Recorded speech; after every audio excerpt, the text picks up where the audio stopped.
Kali ini kita akan mengangkat atau membahas tema tentang autisme dan anak otak kanan ya, versus anak otak kanan, autisme. Kenapa autisme, kenapa anak otak kanan? Karena semakin banyak belakangan ini anak-anak yang dilabeli sebagai anak autis atau autis ringan atau hiperaktif atau ADD dan sebagainya. Nah, malam ini kita ingin ulas duduk perkaranya seperti apa sih? Apa benar memang anak-anak yang diduga autis itu benar-benar autis? Seperti apa sih autis yang sesungguhnya? Dan kalau bukan autis, lantas apa? Dan kita harus bagaimana? Nah, ini kan pertanyaan besar bagi orang tua. Sementara kita sadari bahwa seandainya misalnya Mbak Nancy punya anak, tiba-tiba seseorang mengatakan anak Mbak Nancy autis, kebayang kan langsung shock gitu ya. Langsung gak nyaman ya. Langsung lemas dengkulnya gitu. Tapi apakah benar begitu? Nah, kita coba ulas di sini.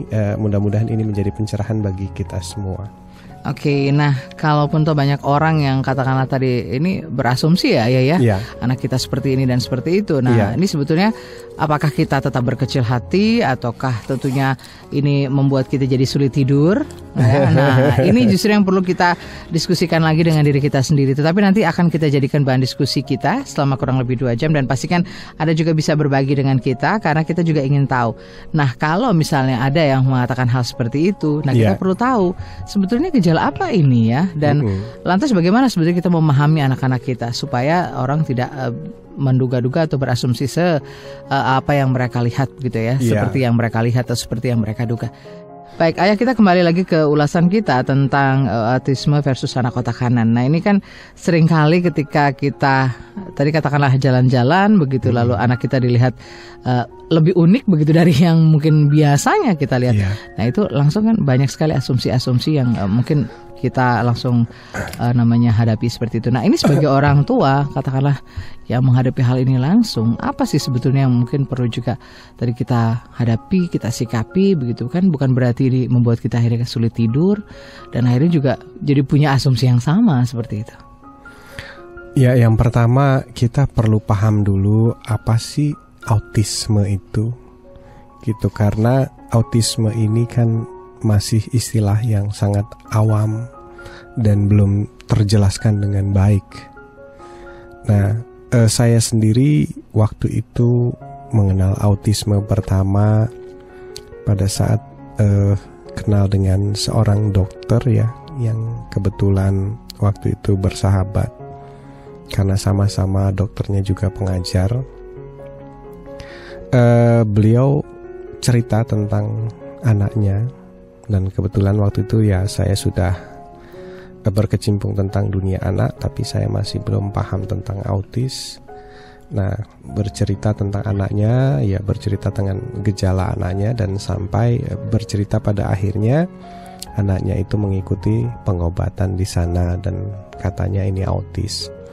Dan sejak saat itu saya mulai tertarik untuk setidaknya mengetahui, karena prinsip saya walaupun saya bukan backgroundnya di spesialis anak, saya selalu berharap bahwa diri saya bisa belajar apapun, karena kalau kita melihat para ilmuwan dulu tanpa punya guru mereka bisa jadi ilmuwan karena kita punya kepedulian dengan itu ya. Ya, secara otodidak ya, tanpa ada guru. Apalagi kita sekarang banyak guru, banyak kursus, banyak sekolah, kemudian banyak juga buku-buku, internet, semuanya melimpah informasi. Banyak sarana dan fasilitas yang bisa kita manfaatkan ya. Kemudian saya minta pada Tuhan, waktu itu Tuhan, saya ingin belajar nih satu ilmu baru, setidaknya lebih tahu kalau ditanya tentang autisme. Nah, tiba-tiba Tuhan kirim satu buku kepada saya, buku yang ditulis oleh Karin Surusi, orang Amerika waktu itu. Judulnya adalah Untukmu Segalanya, diterbitkan oleh Kanita ya. Kanita. Kemudian judul aslinya sih sebenarnya adalah A Mother Story of Research and Recovery. Jadi cerita seorang ibu tentang mengatasi masalah anaknya. Ya. Nah, kemudian saya baca buku ini, ya bukunya menarik sekali, disajikan dalam bentuk cerita novel. Seorang ibu yang mendapati anaknya kejang-kejang, kemudian mengalami panas tinggi, step begitu, tanpa tahu sebabnya. Nah, kemudian setelah fase itu, anaknya mengalami gejala-gejala yang kemudian oleh para ahli di Amerika dinyatakan sebagai autisme. Dan pada saat anaknya dinyatakan mengidap atau mengalami autisme, ibu ini berkata, saya bersyukur sekali pada Tuhan. Nah, inilah yang membuat saya menitikkan air mata. Kenapa? Karena setidaknya apa yang dialami oleh anak saya ada namanya gitu. Jadi untuk bisa tahu namanya saja dia sudah bersyukur. Satu, terus yang kedua, saya bersyukur pada Tuhan setidaknya ada orang yang mengenali ini gejala apa gitu, karena saya sendiri sudah hopeless, panik dan tidak tahu gitu. Nah, ini terjadi tahun 90-an, Mbak. Nah, akhirnya si Ibu Karen Serosi ini mencurahkan seluruh waktu dan perhatiannya untuk mencari tahu tentang autisme ya, yang dialami oleh anaknya tersebut. Dibantu oleh suaminya tercinta yang kebetulan juga ahli kimia, Mbak. Yeah. Jadi dia bisa membantu dalam banyak hal kesulitan istrinya. Sampai akhirnya dia menjadi pembicara tentang autisme keliling Amerika. Nah, dari situlah dia akhirnya menulis buku, sharing kepada kita tentang apa yang dia ketahui seputar autisme. Dan hari ini saya juga berkeinginan untuk men-sharing informasi ini supaya kita punya perspektif yang tepat pada saat kita melihat autisme. Jadi tidak hanya sembarang klaim atau labeling terhadap setiap anak autis. Kenapa? Karena ternyata beberapa anak yang datang ke tempat kami, misalnya sekitar 10, itu yang sesungguhnya terkena autis, benar-benar autis itu hanya sekitar 1-3 anak. Jadi 7 di antara lainnya itu sebenarnya adalah bukan autis, hanya memang agak mirip gejala autis. Nah, jadi kalau seandainya 7 ini bukan autis, lantas harus ditreatmentnya seperti apa? Apakah juga seperti treatment autis? Nah, kemudian autis sendiri itu juga masih sangat bias dan rancu. Sebentar-sebentar dan sedikit-sedikit orang menggunakan istilah autis untuk anak-anak yang kelihatan agak berbeda dari anak lainnya.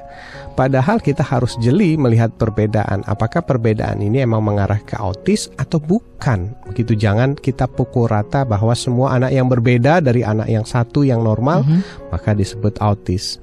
Kira-kira seperti itu, Mbak. Jadi kita memang perlu juga ya mencari informasi dan menggali informasi sehingga kita tidak salah ya dalam hal melihat dan juga katakanlah tadi ingin tahu sebetulnya ada apa dengan anak kita ya. Iya, betul.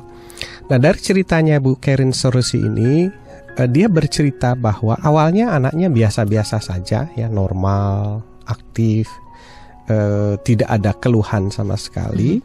Nah, satu ketika anak ini mengikuti program imunisasi MMR ya. Di sini ditulis dalam bukunya. Nah, pada saat kemarin imunisasi, malamnya anaknya itu demam berat sampai panas tinggi, kejang-kejang, step, dan setelah itu dia bawa ke rumah sakit unit gawat darurat. Di sana dilakukan proses tindakan dan setelah kejadian itulah anaknya mengalami kelainan losing contact, kehilangan kontak atau disorder attention, yang biasanya misalnya kalau dipanggil nengok, ini sama sekali tidak nengok. Dan nanti kita akan ulas ya ciri-cirinya seperti apa. Tapi awalnya dari sana dia bercerita. Walaupun pada saat beliau sudah menjadi pembicara tentang autisme di Amerika mengatakan bahwa tidak serta-merta anak yang diimunisasi MMR itu terkena autis. Tapi anak saya itu pemicunya adalah imunisasi MMR itu tadi. Nah, jadi dari sanalah Bu Karen mungkin berpesan kepada kita untuk lebih berhati-hati. Dan saya dengar katanya imunisasi itu pun mulai ditinjau ulang di sana, begitu Mbak Nancy. Oke, kita belajar dari pengalaman Ibu Karen tadi bahwa bagaimana kita tadi menyikapi ayah ketika anak kita tadi memiliki sesuatu yang mungkin berbeda dari biasanya. Nah, ini perlu juga pemahaman yang lebih mendalam, dan yang saya tadi cukup tadi salut ya terhadap Bu Karen sendiri bahwa beliau tidak langsung ciut begitu ya, tetapi beliau malah tentunya berterima kasih karena beliau juga jadi tahu akan sesuatu dan akhirnya mau belajar juga tentang sesuatu, bagaimana menyikapi anaknya yang dikatakan tadi autis ya. Dan bagaimana sebenarnya kita melihat anak-anak berkebutuhan khusus dan apa saja sih sebetulnya yang perlu dipersiapkan oleh para orang tua, dan nanti kita juga akan diskusi tentang anak otak kanan ya. Nah, ayah tadi kita lanjut lagi dengan tema kita autisme versus anak otak kanan ya. Nah, ini ketika kita tadi sudah menggali informasi dan mencari data-data lengkap tentang seperti apa sih autisme itu. Nah, kalau memang anak kita bukan berkebutuhan khusus, nah ini orang tua kan juga perlu ini menyikapinya dengan hal-hal yang lebih positif. Nah, bagaimana kalau memang dinyatakan seperti itu berkebutuhan khusus, apa pula yang mungkin orang tua juga perlu tadi persiapkan? Ya, yang pertama sebenarnya saya ingin mengulas dulu sisi autisme supaya kita para orang tua, guru, pendidik itu tidak dengan serta-merta mudah mengatakan seorang anak itu autis begitu. Jadi saya belajar dari dua narasumber tadi ya, dari rekan saya yang menterapi anaknya di Amerika dan dari Karen Sorosey sendiri yang menulis buku secara lengkap. Beliau menjelaskan bahwa akhirnya berdua dengan Alan suaminya itu mencari tahu bagaimana dan apa penyebabnya. Sampai suatu ketika akhirnya dia mendapat sebuah kesimpulan. Walaupun ini masih kesimpulan sifatnya kemungkinan, itu berdasarkan analisis yang dilakukan oleh Alan suaminya. Alan itu menurut Karen adalah seorang yang jenius, otak kanan. Jadi sebenarnya pertama anaknya Miles, nama anaknya Miles ya, ibunya Karen, ayahnya namanya Alan. Sebenarnya Miles ini menuruni sifat-sifat atau kecerdasan yang dibawa oleh Alan, yakni dominan otak kanan. Jadi waktu kecilnya ada beberapa kemiripan dengan ayahnya, dan ternyata menurut Karen ayahnya ini jenius. Gitu. Kalau sudah bicara ilmu pengetahuan itu luar biasa, apa yang dia tidak tahu. Tapi justru kadang-kadang naruh tempat baju nggak tahu gitu. Jadi hal-hal kecil justru yang remeh-temeh di rumah tangga dia nggak bisa lakukan itu, perlu dibantu oleh istrinya. Kadang-kadang kikuk, canggung dan sebagainya. Ketemu orang pun terlalu serius, nggak bisa basa-basi. Nah, itu sisi lain suaminya Alan. Nah, ini sepertinya dulu waktu sebelum terkena serangan ini anaknya mirip seperti ayahnya. Nah, kemudian setelah tragedi yang terjadi pada anaknya tersebut, muncullah ciri-ciri baru ya. Nah, ini ciri-ciri ini kita bisa catat mungkin supaya kita tahu seperti apa sih persisnya kalau autis itu. Yang pertama adalah anaknya Miles ini kalau setelah tragedi tadi menjadi tidak ada kontak dengan lingkungan. Jadi pertama itu yang kelihatan adalah losing contact. Kalau dipanggil dia nggak nengok gitu. Bahkan kalau disentuh pun dia tidak tertarik gitu. Tidak bereaksi gitu ya. Tidak bereaksi. Dan salah satu hal yang hilang dari Miles itu adalah rasa ingin tahu. Dan peduli atau menunjuk sesuatu. Kalau anak-anak Miles waktu itu 18 bulan ya waktu terkena serangan ini. Sebelumnya dia suka menunjuk, tanya apa itu mami, apa ini mami. Makanya yang membuat dia nangis itu adalah dulu Miles begitu rasa ingin tahunya besar, tertariknya sangat tinggi, dan dia selalu menunjuk ini menunjuk itu untuk ditanya. Nah, sejak saat itu hilang. Nah, dia seolah-olah tidak merasa ada orang lain di ruangan itu, dia merasa ada dirinya sendiri. Nah, kemudian biasanya dia menjadi sangat penakut, jadi takut yang sangat berlebihan. Kemudian kalau dia melihat satu benda itu sangat lama sekali, ya diperhatikan sangat lama itu, tapi dia perhatikan betul gitu, dia tangkap betul. Nah kemudian kalau berjalan dan berdiri itu tidak tegak lurus, jadi seperti agak sempoyongan gitu ya. Jadi kalau ibunya menyebutnya sambil bercanda, Mael kamu lagi ada di bulan ya nak gitu. Jadi kena gravitasi, pengaruh gravitasi. Ya berusaha menghibur diri sebenarnya ibunya ini. Nah kemudian anak ini menjadi punya kepekaan indrawi yang berlebihan. Misalnya tidak bisa mendengar suara sedikit keras, dia akan sangat terasa sakit begitu ya. Atau mungkin ada lagi yang di wilayah kulit, kalau disentuh dia merasa kayak entah kebakar atau apa begitu. Seperti itu disebut kepekaan indrawi yang berlebihan. Kadang-kadang ada yang suka tertawa terus gitu, atau yang merasa takut terus gitu. Jadi salah satunya muncul. Yang juga terjadi pada Miles ini adalah kalau ditatap dia tidak tatap balik. Jadi dia lari-lari begitu. Jadi kehilangan kontak mata terhadap tatapan. Kemudian dia mengalami kesulitan berkomunikasi dan berbahasa terutama. Berbahasa. Jadi hilang kemampuan berbahasanya yang sebelumnya ada. Dan yang juga perlu dicatat adalah apabila dia salah makan makanan tertentu, maka gejala ini menjadi semakin parah. Nah ini yang kita akan jelaskan nanti kemudian. Oke, banyak sekali ya tentunya yang perlu kita cermati ya, dan perlu ketelitian ya untuk bisa tahu apakah sebetulnya anak kita mengalami kebutuhan khusus atau tidak ya. Jadi tidak serta-merta juga ya kita bisa melabeling seperti itu ya.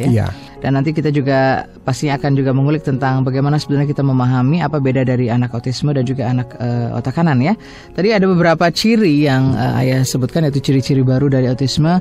Itu beberapanya adalah losing contact dengan lingkungan, lalu juga hilangnya rasa peduli dan ingin tahu, dan merasa hanya ada dirinya sendiri, dan rasa takut yang berlebihan. Lalu ketika mungkin berinteraksi dengan sesuatu, memperhatikan sesuatu, itu butuh waktu ya.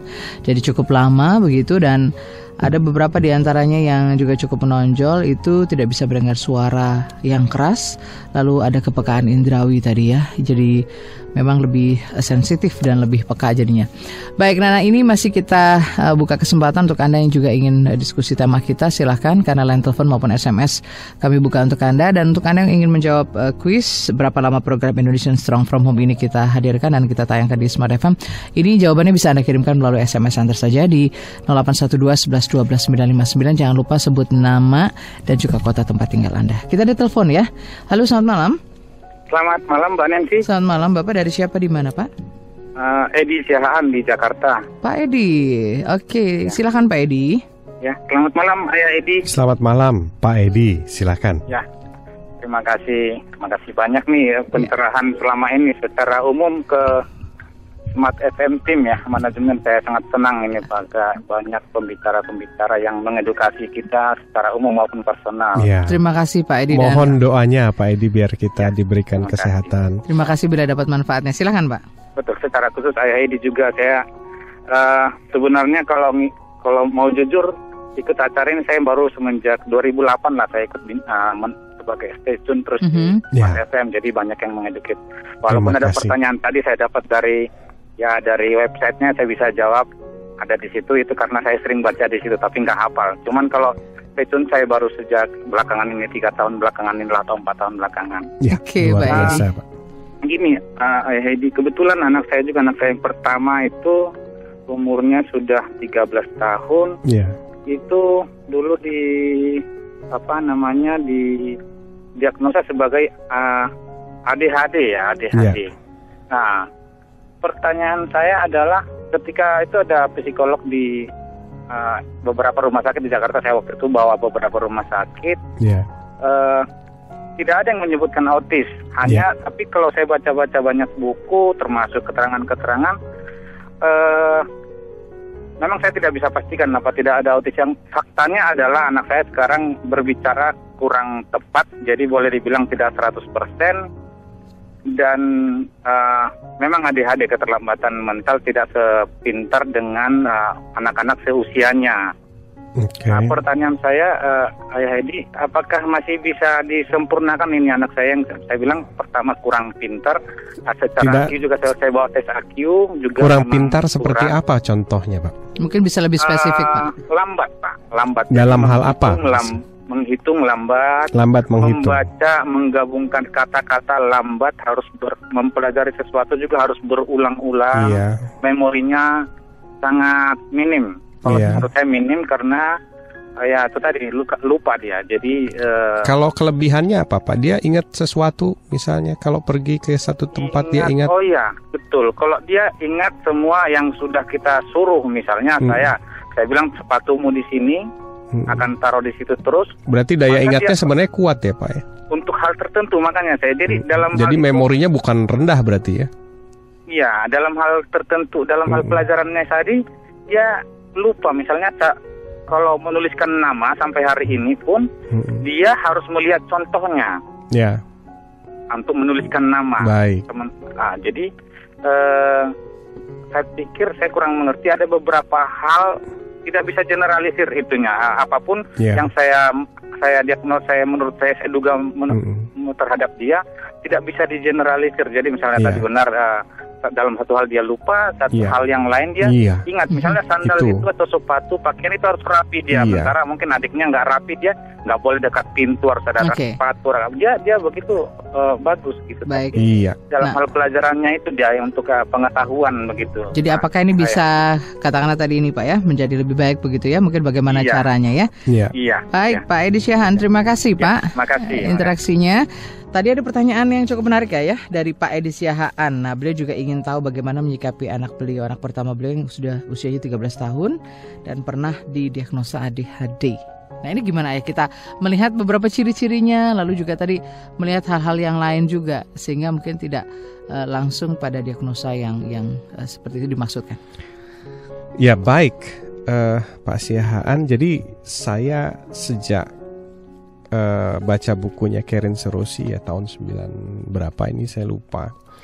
Nah, saya mulai tertarik ya untuk terus mencari tahu sampai akhirnya saya pelajari juga sebuah film yang judulnya Rain Man ya.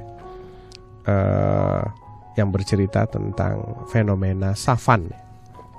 Savan itu adalah mirip autis tapi dia cenderung otak kanan. Nah sekarang apa sih autis, apa sih otak kanan? Nah kalau autis itu ternyata dari apa yang diketahui, dibongkar oleh Ibu Karen Serosi bersama suaminya, ternyata itu adalah sebuah kelainan dalam sistem pencernaan. Jadi bukan di otak ya, sistem pencernaan. Jadi waktu itu dalam proses imunisasinya diduga bahwa dia menyerang sistem kekebalan tubuh yang berhubungan dengan proses pencernaan. Nah, sehingga apabila seorang anak yang menurut Ibu Karen didiagnosis sebagai autis, apabila dia salah makan, maka sistem pencernaannya itu akan mengubah zat makanan tersebut menjadi semacam zat narkotik atau aditif. Nah, pada saat itu terjadi, maka si anak akan mengalami yang namanya stimming. Stimming itu gerakan berulang-ulang. Jadi kalau ngangguk, kalau geleng, kalau tangannya bergoyang. Sebenarnya stimming ini juga dialami oleh orang-orang yang tidak autis. Nah, guna stimming ini adalah untuk mengeluarkan sebuah zat yang namanya serotonin di otak, namanya zat penenang. Nah, apabila kita dalam keadaan tegang, biasanya secara otomatis kita akan stimming. Stimming itu goyangin kaki itu loh Mbak, deg-deg kayak penjahit gitu ya. Goyang kaki atau kadang-kadang tangan tak. Nah, itu namanya stimming, gerakan berulang. Nah, pada manusia normal juga terjadi stimming karena ini adalah proses ilmiah untuk mengurangi tingkat ketegangan. Jadi setiap manusia dalam keadaan tegang dia akan mengeluarkan atau mengarah kepada melakukan gerakan stimming. Hanya pada anak autis stimmingnya ini out of contact. Jadi stimmingnya itu tidak berhenti dan dia tidak bisa dihentikan gitu. Nah, tapi diketahui bahwa apabila anak-anak ini tidak mengkonsumsi makanan-makanan tersebut ya, atau yang memicu terjadinya stimming itu, maka gejala-gejala autisnya itu berkurang dan itu bisa sembuh. Itu bahkan mendekati tingkat 100%. Menurut Ibu Karen seperti itu.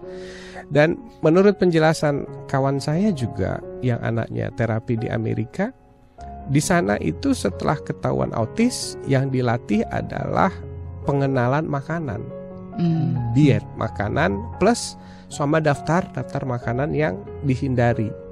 Nah kemudian belakangan ini lebih spesifik lagi, makanan-makanan yang memicu autis itu adalah makanan yang berhubungan dengan protein susu dan protein gandum. Ya, gluten sama lutein ya. Satu lagi apa gitu, kasein dan gluten.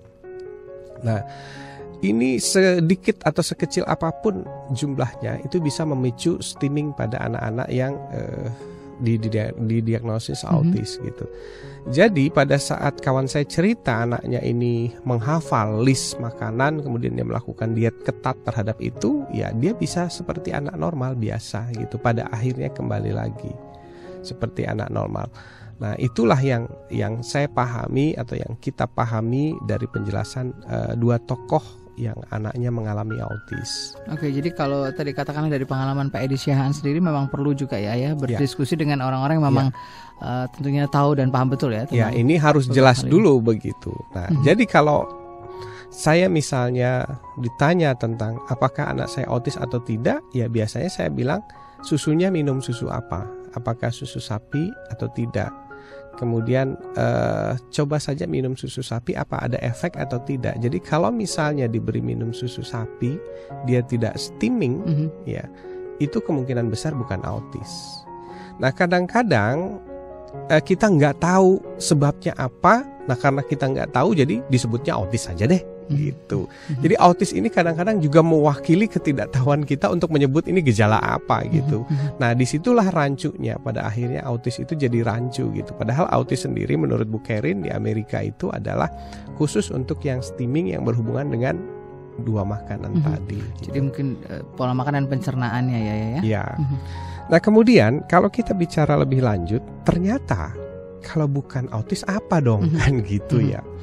Nah ternyata tahun 1981 Pak, itu seorang ilmuwan dapat hadiah Nobel ya, namanya Roger Sperry. Beliaulah yang pertama kali membuka wacana dunia bahwa ternyata otak kita yang bagian atas yang disebut sebagai neokorteks itu terdiri dari belahan kiri dan kanan. Dan beliaulah yang mencetuskan bahwa belahan kiri itu berbeda dengan belahan kanan.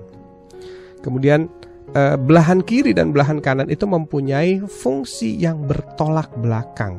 Jadi bertolak belakang ya Mbak. Nah kemudian belakangan lagi diketahui zamannya Jeffrey Fred and Laurie Parsons, yang bukunya sering saya sebutkan, yakni Right Brain. Dia menceritakan bahwa ternyata anak-anak itu ada yang lebih dominan reaksinya otak kanan, ada yang lebih dominan reaksinya otak kiri, ada yang berimbang. Nah pada saat anak-anak ini secara konsisten bereaksi dominan lebih otak kanan daripada otak kirinya, maka dia mengalami ciri-ciri yang mirip autis, tapi bukan autis. Melainkan adalah karena dominan otak kanan, maka dia memiliki kelemahan dari sisi otak kiri. Nah inilah akhirnya yang menjelaskan kenapa ada fenomena ADHD, ADD dan sebagainya. Itu bukan sebuah kelainan yang sifatnya berkebutuhan khusus, tapi itu adalah kelainan yang normal yang tidak diketahui oleh umum. Kenapa? Karena contoh anak yang seperti anak Pak Siaan ini adalah tokoh-tokoh jenius dunia ternyata. Mulai pertama kali ditemukan itu orangnya adalah Leonardo da Vinci. Kemudian habis Leonardo diketahui lagi Vincent van Gogh, pelukis dunia yang harga lukisannya itu 1 miliar ke atas. Kemudian diketahui lagi belakangan Thomas Alva Edison, itu juga ADHD. Kemudian diketahui lagi belakangan itu adalah Albert Einstein.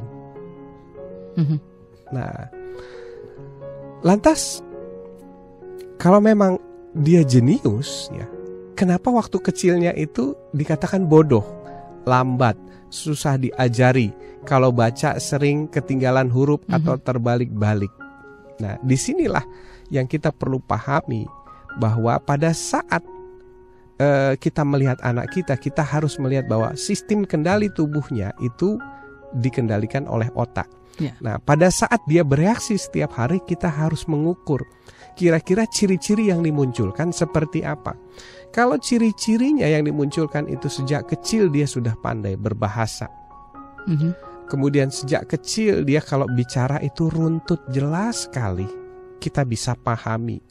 Kemudian sejak kecil dia kalau diajari angka itu cepat paham. Sejak kecil kalau dilatih baca itu cepat mengerti. Itu artinya anak kita memiliki dominasi otak kiri. Jadi otak kirinya lebih dominan dalam hal belajar. Tapi kalau misalnya menunjukkan hal-hal yang berkebalikan dengan tadi, satu, kalau diajari seperti Pak Siaan tadi bilang bahwa lama sekali. Kemudian kalau diajari menghitung lambat, kalau diajari ini lambat dan sebagainya. Sebenarnya yang terjadi adalah bukan otaknya yang lambat, tapi cara mengajarinya yang keliru. Oh, yang belum tepat gitu. Belum ya, sesuai tepat. Kebutuhannya ya. Menurut Jeffrey Fred, berdasarkan penelitian dia, otak kanan itu memiliki ciri-ciri utama adalah imajinasi gambar bunyi. Ya, imajinasi gambar bunyi. Jadi anak-anak yang otak kanan ini bisa belajar hitung-hitungan kalau ada contoh gambar konkret. Melalui contoh-contoh konkret imajinasi. Jadi kalau 1 ditambah 1 menggunakan angka 1 ditambah angka 1, dia nggak akan paham. Tapi kalau misalnya kita menggunakan analogi satu buah apel digabungkan dengan apel lainnya, disuruh bayangkan matanya terpejam, dibayangkan di kepalanya, dia cepat hafal, dia cepat bisa. Jadi kembali kepada metodologi juga ya pembelajaran. Metodologi ini menentukan. Metodologi sangat menentukan. Dulu waktu Thomas Edison kelas 1 SD baru 3 bulan bersekolah, dia nggak bisa pahami itu simbol-simbol. Karena simbol itu adalah dominasi kerja otak kiri. Sedangkan Thomas Edison itu lebih dominan otak kanan. Nah, sekolah kita, sistem pengajaran kita pada anak-anak itu terpaku pada cara belajar anak-anak otak kiri. Jadi yang disebut sebagai akal sehat pun akal sehatnya otak kiri. Nah, kenapa? Karena temuan Roger Sperry tentang right brain itu masih samar-samar masuk ke Indonesia khususnya, meskipun tahun 90-an ini sudah menjadi perdebatan besar di seluruh dunia dan akhirnya diterima sebagai sebuah fenomena yang normal, sehingga anak normal itu sekarang nggak cuma satu jenis, banyak jenisnya begitu. Nah, termasuk anaknya Pak Siaan. Nah, tinggal normal yang mana, kemudian berapa tendensi otak kanannya dan bagaimana kita bisa mengajarinya dengan tepat. Oke, Pak Edi Siaan, terima kasih interaksinya. Semoga bisa mendapatkan jawaban dari Ayah Edi. Kita kembali lagi ke tema kita, yaitu tentang autisme versus anak otak kanan. Yang menarik tadi kan dari beberapa pengalaman Ayah, dari 10 tahun lebih memberikan konseling. Nah, ini kan ditemukan dari 10 anak diduga autis, lalu ternyata hanya 2 atau 3 saja. Nah, ini kira-kira bentuk observasinya seperti apa sih Ayah? Sehingga kita tadi tidak serta-merta saja melabeling dan juga kita akhirnya tahu tindakan yang tepat yang perlu kita lakukan sebagai orang tua. Ya, secara sederhana Ibu Kerin menjelaskan kepada kita. Jadi kenapa referensi Bu Kerin ini saya ambil ya? Karena di buku Bu Kerin itu di-endorse ya oleh seorang Director Autism Research Institute di Amerika. Jadi seorang direktur research Institute Research untuk Autis mengendorse bukunya dan mengatakan bahwa Anda bisa belajar banyak dari buku ini katanya. Namanya Bernard Rimland PhD ya. Jadi kalau kita ingin tes apakah anak kita autis atau tidak, itu sederhana. Yang pertama adalah coba saja kasih sedikit susu, atau kalau tidak ada susu, makanan yang terbuat dari terigu, apapun, biskuit, kue. Nah, kalau habis diberi makan kemudian mengalami gejala stimming, jadi pengeluaran serotonin yang berlebihan, maka itu bisa dikatakan positif autis. Nah, mengenai penyebabnya kita tidak ketahui. Tapi Ibu Karen di sini menuliskan ini terjadi setelah anak saya diimunisasi MMR. Jadi bisa jadi pemicunya itu. Nah, seperti rokok katanya, ada orang yang perokok tapi tidak kena kanker, tapi banyak yang kena kanker karena merokok. Gitu. Jadi kira-kira gambarannya seperti itu. Oke, Ayah, ini ada pertanyaan yang cukup menarik dari Pak Peter di Jakarta ya, Peter M di Jakarta. Selamat malam Ayah Edi dan Mbak Nancy. Selamat malam Pak Peter. Anak saya Jeremy saat ini usia 12 tahun. Saat ini sudah kelas 4 SD umum. Diagnosa autis sejak usia 2 tahun dan juga hasil tes lab dia alergi beberapa makanan. Sejak itu dia diet susu sapi, terigu dan beberapa makanan lainnya. Saat ini masih kurang baik dalam hal komunikasi. Untuk pelajaran sekolah, dia kesulitan dengan pelajaran matematika berbentuk soal cerita, tetapi sangat bagus untuk soal hitungan. Juga secara memori, saya lihat anak saya ini sangat bagus karena dia bisa ingat nama-nama hari dan tanggalnya di kalender ya, hingga 5 tahun. Nah, saya minta saran Ayah Edi bagaimana saya bisa menemukan kekuatan atau talent khusus yang bisa saya kembangkan dari anak saya Jeremy. Sebelum kita jawab, sudah ada penelpon? Kita sekaligus juga menyapa dulu penelpon berikutnya. Selamat malam. Oke, sayang sekali terputus, nanti bisa dicoba kembali. Silakan Ayah, bagaimana nih Pak Peter ya bisa menemukan kekuatan dan talent khusus dari Jeremy? Ya, jadi gini Pak Peter, memang sedikit ada banyak persamaan antara autisme dan otak kanan. Saya mengambil referensi dari Dr. Makoto Shiichida ya, seorang yang akhirnya menjadi pendidik khusus untuk anak-anak otak kanan, dan beliau mempunyai sekolah yang namanya sistem pendidikan berbasiskan pada otak kanan. Dan kebetulan di Jakarta ini sekolahnya sudah ada ya, itu di Jalan Kemang 1 nomor 7A Jakarta Selatan. Dr. Shiichida ini sendiri juga menjadi seperti Ibu Karen Serosi, hanya beliau di Jepang ya, keliling. Dari dua referensi ini saya belajar bahwa ada kemiripan antara anak autis dengan anak otak kanan. Nah, dimungkinkan menurut Ibu Corinne adalah pada saat terjadi proses kelainan yang disebut autis tadi, itu mengarah kepada yang pertama, memang si anak sendiri sudah punya potensi otak kanan kuat. Ya. Jadi potensi otak kanan kuat sudah ada gitu. Seperti anaknya Bu Karen ini nurun dari ayahnya gitu. Hanya ayahnya tidak terpicu oleh kejadian tadi sehingga masih punya kontak normal. Artinya apa? Otak kanannya yang sudah kuat ini masih bisa berkoordinasi dengan otak kiri. Nah, kita perlu ketahui bahwa ternyata otak kanan dan otak kiri itu bekerja sama ya, untuk bisa menghasilkan keseimbangan. Jadi tidak ada yang namanya kerja otak itu sendirian normally. Nah, begitu juga anak-anak yang otak dominannya kanan, dia tetap, walaupun dominannya kanan, dia tetap bekerja sama dengan otak kiri. Nah, otak kiri ini adalah sifatnya logik, kemudian koordinatif ya, manage gitu. Jadi kalau misalnya otak kirinya masih bisa bekerja sama dengan baik, maka terjadi keseimbangan. Hanya saja anak otak kanan itu memiliki kelebihan dalam hal ide-ide kreatif, imajinatif, gambar, visualisasi. Nah, tapi dia masih bisa berkoordinasi dengan otak kiri. Berkaitan dengan anaknya Pak Peter, nah kelihatannya anak bapak ini masih bisa berkoordinasi dengan otak kiri, jadi tidak losing contact sama sekali seperti yang dialami kasusnya Miles atau anaknya Bu Kerin. Nah, kalau dalam hal ini penjelasan yang paling baik diberikan adalah yang ditulis oleh Jeffrey Fred dan Laurie Parson dalam bukunya yang berjudul Right Brain Child in the Left Brain World, atau anak otak kanan di dunia yang berotak kiri. Nah, kalau di Indonesia itu bukunya diterjemahkan oleh Karisma Publishing ya. Itu hanya ada di toko buku Karisma. Tapi kalau misalnya Bapak berkenan mencari di Amazon.com juga ada, penulisnya adalah Jeffrey Fred dan Laurie Parson. Right Brain Child in the Left Brain World. Nah, ini juga untuk Pak Siahaan tadi ya. Iya, Pak Siahaan ya, kalau nggak salah, betul ya.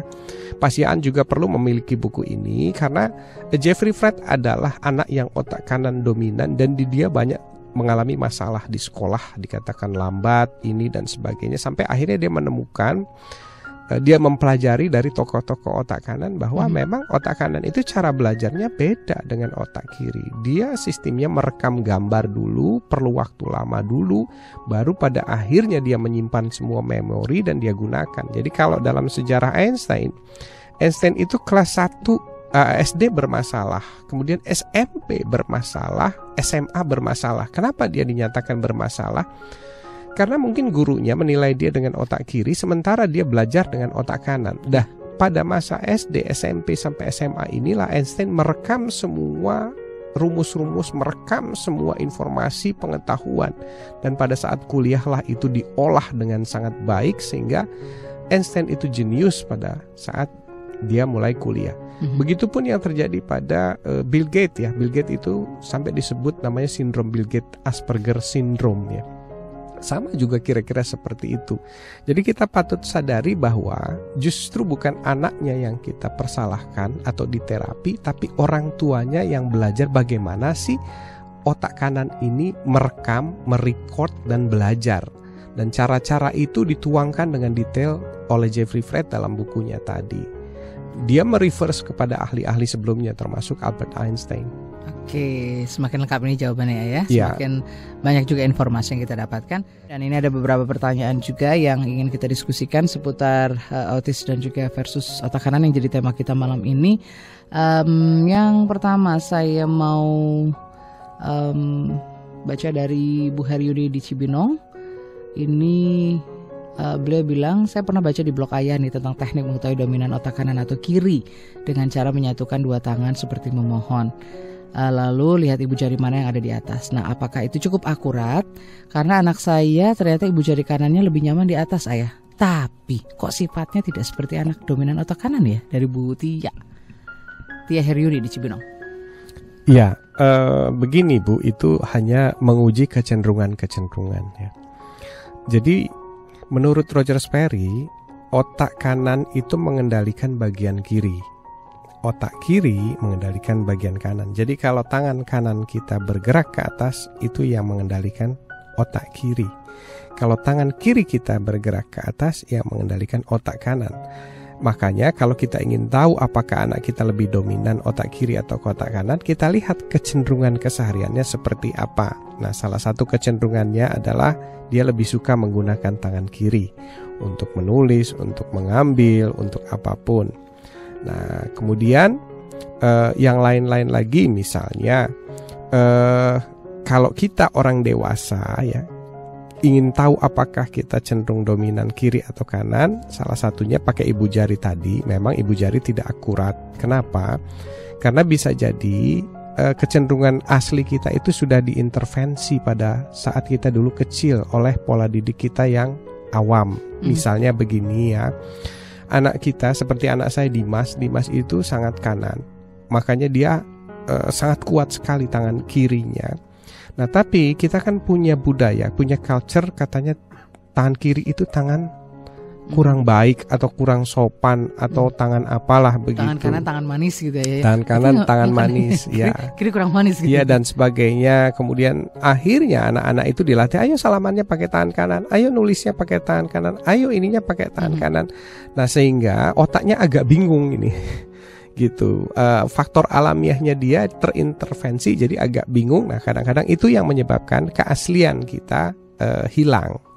Seperti itu. Nah, makanya saya setelah belajar ini tidak lagi mau mengintervensi anak saya. Biarkanlah anugerah alam itu saya pelajari, saya nikmati, saya rasakan, saya pupuk begitu, supaya dia terus berkembang aslinya seperti apa. Karena itu kan keinginan dari Tuhan ya, bukan keinginan saya, bukan keinginan siapapun begitu ya. Anak saya yang nomor 2 itu dominan kanan, ya seperti itu. Nah, kalau untuk dewasa misalnya begini ya, kalau kita pakai jam tangan ya, untuk laki-laki atau perempuan, jam tangannya itu letaknya di tangan kiri, ya. Nah, itu biasanya yang dominan adalah otak kiri. Kenapa? Karena tangan kiri mengendalikan tangan kanan, ya. Otak kiri, mengendalikan tangan kanan. Dan tangan kanan yang dominan ini lebih enak kalau membuka dan memasangkan jam. Ya. Makanya posisinya dia letaknya ada di tangan kiri jamnya. Tapi kalau posisinya jamnya ada di tangan kanan, berarti tangan kirinya dia yang dominan. Memasangkan dan membuka, dia merasa lebih nyaman membuka dengan tangan kiri, memasang dengan tangan kiri. Nah, itu kemungkinan besar otak kanannya yang lebih dominan.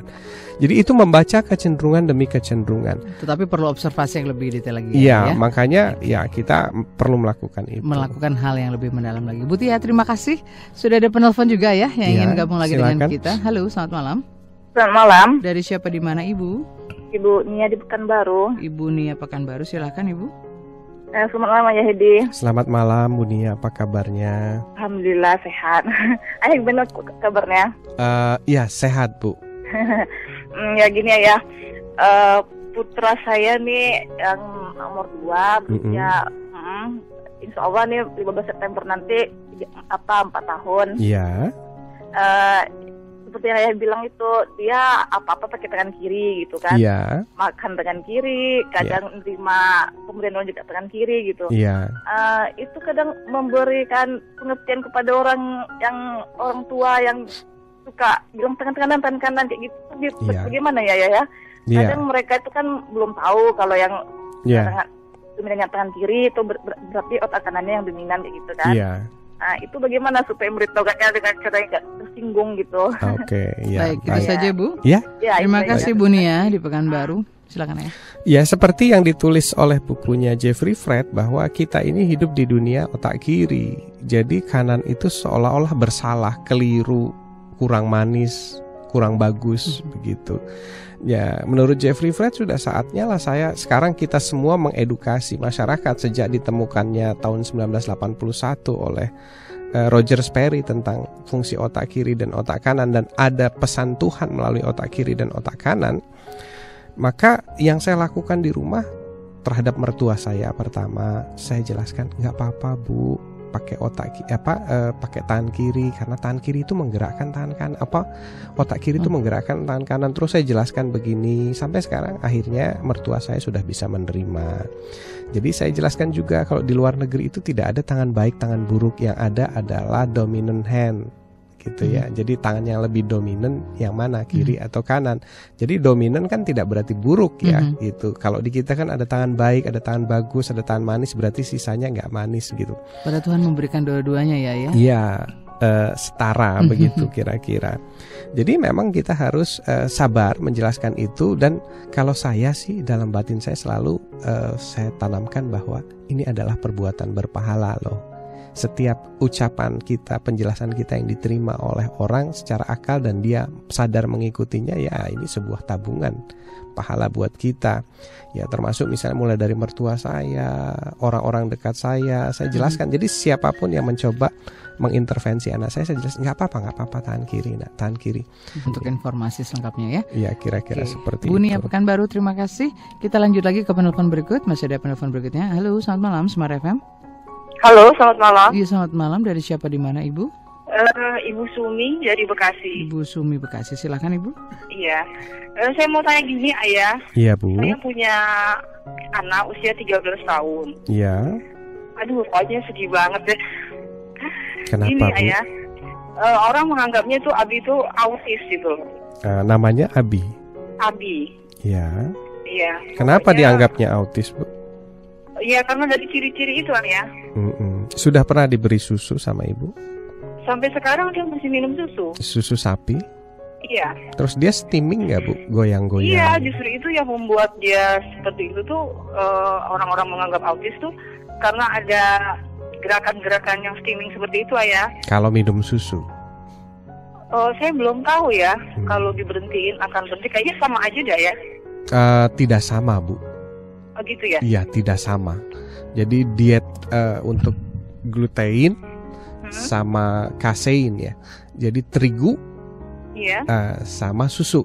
Jadi kalau di sistem di luar negeri ya, khususnya yang saya tahu di Amerika, setiap kemasan obat itu mencantumkan non glutein sama lutein. Gitu. Ya, non glutein sama lutein. Jadi kalau misalnya kapsul ya, kapsulnya itu terbuat dari bahan-bahan yang bersumber dari sapi. Itu sekecil apapun, sebesar kapsul itu berpengaruh. Oh gitu. Makanya untuk dieteri khusus autis ini perlu ketelitian yang sangat khususnya di Indonesia. Aku gini, aku juga mau menganggap anakku autis gitu Ayah. Iya. Jadi seperti Ayah yang diucapkan awal-awal tadi, Ayah kan bilang gimana? Tidak semua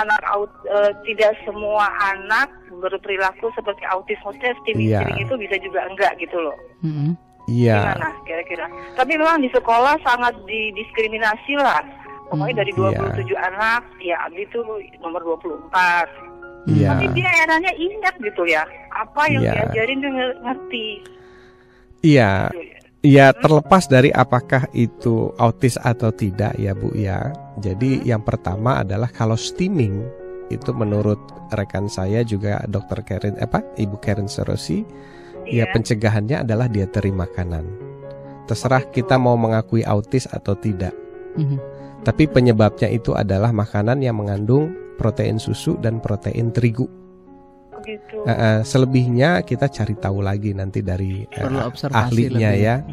Nah, terus kalau itu sudah bisa dicegah, menurut rekan saya, itu anaknya nanti akan kembali pelan-pelan memasuki fase-fase seperti anak lainnya.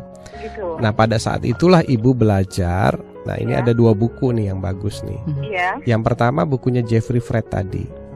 Buku Jeffrey Fred yang tadi di awal saya sebutkan itu bertujuan menjembatani supaya anak kita bisa inline dengan sistem sekolah yang otak kiri. Jadi dia jembatannya. Tapi sekarang sekolah umum. Iya. Iya, dia harus dibantu melalui bukunya Jeffrey Fred supaya dia bisa ngikutin pelajaran. Nah, sementara buku lainnya nanti akan saya sebutkan. Baik. Yang bisa membantu anak-anak yang punya ciri-ciri seperti ini. Terima kasih Bu Sumi. Interaksinya. Iya, terima kasih. Mudah-mudahan ini juga bisa menjawab dan bisa ada manfaatnya, bisa cari tahu dan gali lagi lebih banyak informasi ya dari beberapa buku yang tadi Ayah referensikan. Kita masih bersama Anda dan kita juga masih akan mengulas ada pertanyaan yang juga cukup menarik untuk kita diskusikan tentang autisme ini. Kita nanti akan ulas lepas informasi berikut. Jangan kemana-mana, kami akan segera kembali. Indonesian Strong from Home sesaat lagi akan segera kembali.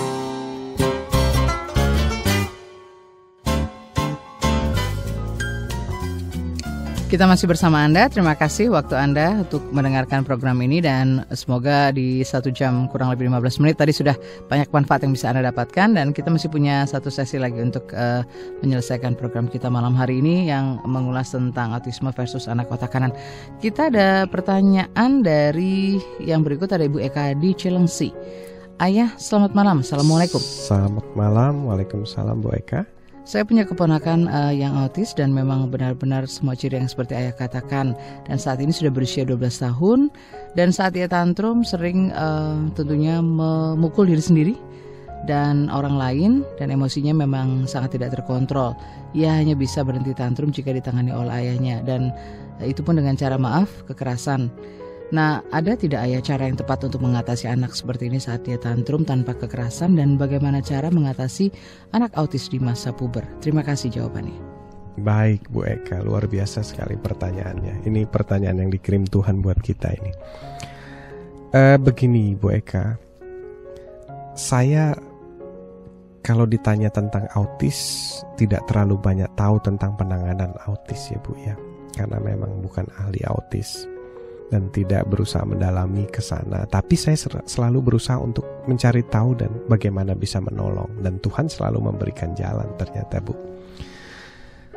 Sampai saya ketemu bukunya yang ditulis oleh Makoto Shichida dari Jepang. Dan beliau juga sama seperti Bu Karin ya, keliling Jepang untuk memberikan ceramah-ceramahnya.